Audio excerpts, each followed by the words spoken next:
tarde, galera. Vamos então para a nossa aula de geografia. Eu vou chegar mais perto aqui para mandar um beijo para você que está aí assistindo essa aula. E abra sua apostila então, vamos acompanhar a aula junto com a Pro na página 97. Nós temos trabalhado bastante em geografia, a gente tem falado bastante sobre as cidades, tá?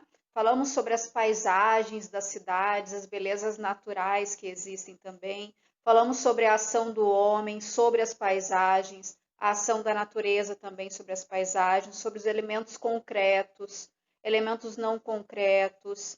Falamos também sobre as variadas culturas que existem nas cidades. Falamos também sobre o centro e a periferia, as diferenças sobre eles. Agora vamos continuar também no assunto paisagens, mas de uma forma diferente. Temos ali o título, Enxergar para Planejar. Quando eu quero planejar algo, eu preciso enxergar aquilo, eu preciso estudar aquilo. Assim são feitas as cidades. Na maioria delas, elas são estudadas primeiro para ver como vão ser planejadas. Como elas vão ser planejadas. A gente tem ali algumas pessoas que elas estão observando na imagem, elas estão observando ali uma maquete. Tá? Vocês já sabem o que é uma maquete. Então, ali tem uma representação da cidade de Brasília, do Distrito Federal. E é sobre isso que a gente vai conversar hoje. Vamos ler ali com a Pro? Muitas cidades crescem de maneira rápida e espontânea, causando graves problemas urbanos. Profissionais que trabalham ligados ao planejamento urbano, eles se chamam então urbanistas. Os urbanistas, eles defendem alguns procedimentos, a fim de que se alcance o objetivo ideal de promover qualidade de vida para todos os habitantes, tanto do centro quanto da periferia, e o crescimento das cidades seja saudável.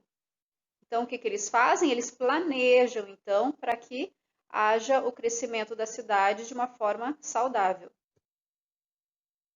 Agora, por que planejar o crescimento urbano? Né? Por que ser de uma forma saudável? Número 1, para garantir a habitação e as condições de trabalho, lazer e segurança a todos. 2, para evitar problemas urgentes ou futuros, como falta de moradias, violência, dificuldades no trânsito. Número 3, para organizar as atividades econômicas, garantindo o trabalho a todos. Número 4, para identificar as necessidades e prioridades de todos os grupos sociais, tanto os ricos, pobres, idosos, crianças, jovens e adultos. Número 5, então, por que planejar o crescimento urbano? Para gerar credibilidade dos moradores em relação aos governantes, porque essa também é a função dos governantes, não é? Número 6, para que haja uma boa comunicação eficaz entre governantes e moradores. Página 97, continuando ali, vamos ali para o trocando ideias, tá?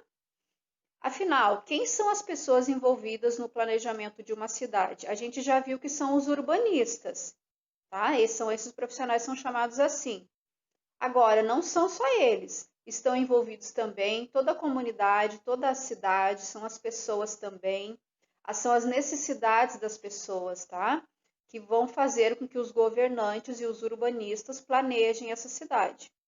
Número 2, que condições citadas no texto podem ser percebidas na sua cidade? A gente pode perceber que na nossa cidade existe uma boa qualidade de vida, as ruas são bem organizadas, então todos aqueles itens ela realmente consegue manter. Condições de trabalho, lazer, segurança no trabalho, para promover então a qualidade de vida para todos os habitantes aqui de Caxias do Sul. Página 98. Vamos ler com a Pro. Acompanha lá com o teu dedinho nas palavrinhas, junto com a Pro. Cidades muito grandes são mais difíceis de serem administradas. A grande extensão de seu território também aumenta o número de problemas. Por isso, planejadores urbanos podem contar com tecnologias de visualização do espaço, como fotografias aéreas e imagens de satélite. Eu tenho certeza que você já ouviu falar sobre isso. De repente você já foi lá no Google Maps, né? Que é um aplicativo que a gente pode ver a cidade através de satélites, que são fotografias aéreas. E é sobre isso que esse textinho do texto complementar aqui está falando, sobre os satélites que enxergam a Terra. Olha lá a palavrinha Terra com letra maiúscula, porque se refere ao nosso planeta. Segundo estimativas da Força Aérea Estadunidense, que é lá dos Estados Unidos, nada menos que 2.783 satélites artificiais orbitam ao redor da Terra e executam as mais diversas funções. Alguns possibilitam transmissões globais de TV e ajudam na previsão do tempo. Outros efetuam chamadas telefônicas. A maior parte dos modelos restantes se divide entre funções militares, espionagem e científicas, que é em relação ao monitoramento das cidades relacionadas ao uso do solo, como o desmatamento, agropecuária e crescimento das cidades. Então, isso tudo, satélites enxergam toda a Terra para a gente poder ter todas essas informações. Dessa forma, então, é possível enxergar a superfície da Terra em visão vertical. Vou pegar o livro aqui, porque ali está tapando, né? Dessa forma, é possível enxergar a superfície da Terra em visão vertical, ou seja, de cima para baixo. Vocês lembram disso? Vocês já estudaram. E fazer uso dessas imagens no planejamento urbano e na elaboração de mapas, então. Foi isso que a Pro falou antes. Vamos ver um mapa aqui? Na parte do livro onde diz texto complementar, lá na página 98, vocês têm duas imagens que a Pro colocou aqui para vocês também. Tá? São imagens de satélite. Nessa primeira aqui é a imagem de satélite, que é aquela fotografia de cima para baixo, na visão vertical. A gente pode observar que tem os rios ali, né? Aquela parte azul, tem a vegetação, aquela parte em verde, tem os prédios vistos de cima, temos até algumas luzes, não é? Temos vários detalhes ali, porque é muito real, aparece com toda a realidade, tudo que tem realmente nesse local, que é lá em Brasília. Naquela segunda visão ali, que foi tirada da primeira. Então, da primeira visão, na número 1, foi tirada, número 2 foi tirada da número 1, tá? Que é uma planta. Nessa número 2 aqui, a gente tem uma planta da cidade de Brasília, de um pedaço ali da cidade. A gente pode observar que tem também uma parte azul, que são os rios, né? Que se refere à água. Algumas partes também pela vegetação, que está em verde. Temos ali as ruas, os nomes das ruas, tá? Com mais detalhes do que na outra parte que a gente só observa a foto. Ali na número 2 a gente pode observar até também os nomes das ruas. Vamos lá, na página 98. Que elementos naturais e humanizados podem ser identificados nas imagens de Brasília obtidas por meio do satélite? Lá na imagem 1, nós já falamos sobre isso. Que elementos naturais? A Pro já falou isso para vocês. Quais os elementos que vocês enxergam que são naturais e também humanizados? Não só os elementos naturais criados por Deus, mas os elementos também humanizados, criados pelo ser humano. Quais são esses elementos que você identifica na primeira imagem? Responda aí, então. Número 2, que diferenças há entre imagem número 1 e número 2? Também falamos sobre isso. Na imagem número 1, tem algo que não tem na imagem número 2. O que é? Respondam aí. 3. Com o auxílio do professor, consulte na internet um programa de imagens de satélite e localize a sua escola. Observe os elementos que aparecem e responda as questões a seguir. Letra A. Você consegue conhecer facilmente a sua escola na imagem? A Pro trouxe aqui para vocês as imagens da nossa escola vista verticalmente, então por satélite. Tá? A Pro já fez essa pesquisa no Google Maps e já trouxe aqui para vocês, tá bom? E vocês vão responder essa pergunta aqui. Você consegue reconhecer facilmente a sua escola na imagem? Vamos observar a imagem? Agora aparece para vocês ali, observem bem essas duas imagens. Na primeira, a gente sabe que é do satélite.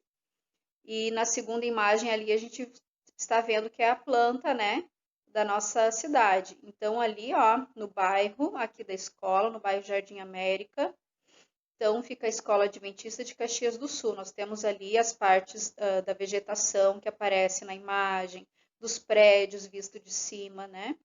A escola também. Ali ao lado, então, na outra imagem, nós temos as vias principais, as estradas principais da escola, né?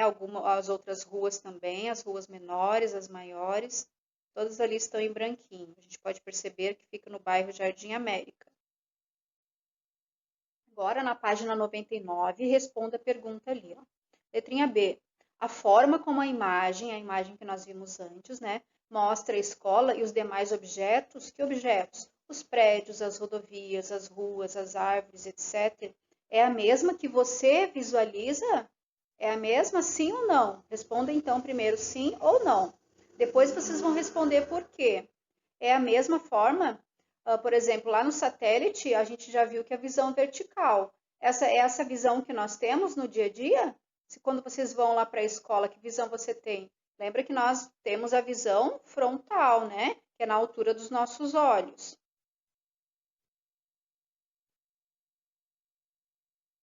Letrinha C. Após observar a sua escola em visão vertical, desenhe o que você viu, tanto o prédio como o pátio e demais objetos que a compõem. Você desenhará a sua escola em forma de planta, ou seja, na visão vertical. É a mesma que vocês enxergam quando vocês vão desenhar uma planta de cima para baixo, tá? Quando a gente enxerga também a maquete de cima para baixo, se, por exemplo, o satélite mostra essa imagem, vocês vão se imaginar lá em cima, vocês vão observar essas mesmas imagens que a Pro mostrou, vocês vão observar e fazer um desenho desse mesmo formato, com os detalhes que vocês observarem. Página 100, vamos lá, terminando aqui. Cidades que planejam seu crescimento investem em pequenas iniciativas que promovem o bem-estar ambiental e social, reduzindo o consumo de energia elétrica, por exemplo. Temporizadores nos chuveiros, sensores de luz e corredores dos prédios, prédios bem ventilados para diminuir o uso de condicionadores de ar, ruas arborizadas, né, para reduzir a temperatura no verão, painéis de captação de energia solar, entre outras medidas, tornam a cidade mais confortável, econômica e ambientalmente correta. Então, é essa a forma correta de planejar uma cidade, ok? Tendo toda essa estrutura que a gente acabou de falar. Essas pequenas soluções podem gerar grandes benefícios para quem vive nas cidades. Vocês vão responder agora o número 4 na página 100. A pergunta é: como a visualização das imagens de satélite pode orientar ou direcionar a realização de melhorias ou a busca de soluções para problemas percebidos na sua cidade? Então, a gente já viu que essa visualização pode ajudar, mas como vai melhorar? Como? Né? O que a gente pode fazer? O que pode se perceber através desses satélites? Quando acontece isso, o que as pessoas, os urbanistas, as pessoas podem ajudar para melhorar a nossa cidade? Por exemplo, lá de cima, eles podem enxergar até mesmo os desmatamentos que acontecem, a quantidade de desmatamento que pode ocorrer, os rios contaminados, problemas como o lixo na cidade também, locais proibidos, né? Todas essas questões, então, os satélites ajudam nesse planejamento. Então, respondam aí com as palavrinhas de vocês, tá bom? Organização e mobilidade nas ruas, vamos ver o que é isso? Vamos acompanhar ali no primeiro parágrafo. Ao ver imagens de satélite, você pode observar que algumas ruas, avenidas ou rodovias são traçadas em linha reta, outras em linha curva. Na página 82, você conheceu como o bairro Icaraí foi formado. Vocês lembram que a gente falou sobre o bairro Icaraí? As ruas desse bairro foram planejadas e abertas seguindo um traçado xadrez, ou seja, em formato quadrado, porém nem sempre é assim. Então, dependendo da cidade, das ruas, a maneira que ela é planejada, algumas são em formato xadrez, outras não, outras seguem outros padrões. Vamos ver quais padrões? As ruas da cidade são traçadas de diferentes formas e por diferentes razões. Vejam os exemplos. Em Morretes, no Paraná, as ruas foram definidas a partir de um trecho do rio. Nós podemos perceber ali o rio passando no meio ali da cidade. Então, a partir desse formato aqui do rio, foram formadas as ruas em volta, então da maneira que foi possível. Em Boa Vista, capital de Roraima, as ruas foram definidas a partir do prédio dos Três Poderes, situado na Praça Central. A gente pode perceber ali que bem no centro tem a Praça dos Três Poderes. Então, a partir dali, foram formadas todas aquelas ruas, a partir daquela planta ali, ok? Em alguns bairros, as comunidades, as ruas foram abertas a partir da ocupação das pessoas, ou seja, sem planejamento nenhum. Olha só, gente, essa imagem lá da Rocinha, no Rio de Janeiro. Quando não há um planejamento bem definido, olha como fica. As pessoas vão ocupando os lugares, acabam amontoadas, por causa então do crescimento acelerado das cidades, como pode ser visto na foto ao lado, então. Em algumas cidades ou bairros, as ruas são planejadas antes de serem abertas, como podemos ver no mapa turístico de Palmas, capital do Tocantins. Olha que lindo, gente! Como as ruas foram formadas em formato xadrez, nessa segunda imagem aqui, tá? Em formato xadrez. Já a primeira imagem ali é a Avenida Joaquim, lá em Palmas, no Tocantins também, só que é em outro formato ali, ó. A gente pode perceber que tem uma linha reta, né? As ruas e avenidas de uma cidade servem para deslocamento das pessoas e veículos, por isso precisa garantir a mobilidade urbana. Por quê? Para que as pessoas possam se mobilizar, para que os carros possam se mobilizar, para que a gente chegue em um trajeto, faça um trajeto e outro seguindo alguns cursos ali, dependendo do formato como foi planejado. Como ninguém gosta de perder tempo no trânsito, as cidades precisam desenvolver meios de a população se deslocar do centro para a periferia. Vocês lembram disso? E vice-versa, então, no menor tempo possível. Trocando ideias. Qual das cidades exemplificadas oferece maior possibilidade de deslocamento de pessoas e veículos em suas ruas? Pensem aí. 2. Estando em uma cidade grande, em horário de pico no trânsito, você poderá deslocar-se com maior rapidez. Onde? No seu carro? Num transporte coletivo? Num transporte coletivo de trem? A pé, de bicicleta, por ciclovia ou outro meio de transporte? Tenho ali 4 opções. O que vocês acham? Será que em horário de pico, horário assim, tipo 8 horas da manhã ou 5 horas da tarde, 6 horas da tarde, onde tem muita gente no trânsito, muitos carros, muitos ônibus coletivos, então, esse transporte coletivo, mas o de trem provavelmente seja o mais rápido. Até de bicicleta, muitas vezes, é mais rápido do que andar de carro na cidade em horário de pico.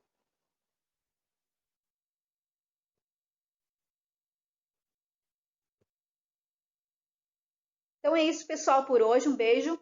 Fiquem com Deus. Espero ter ajudado vocês.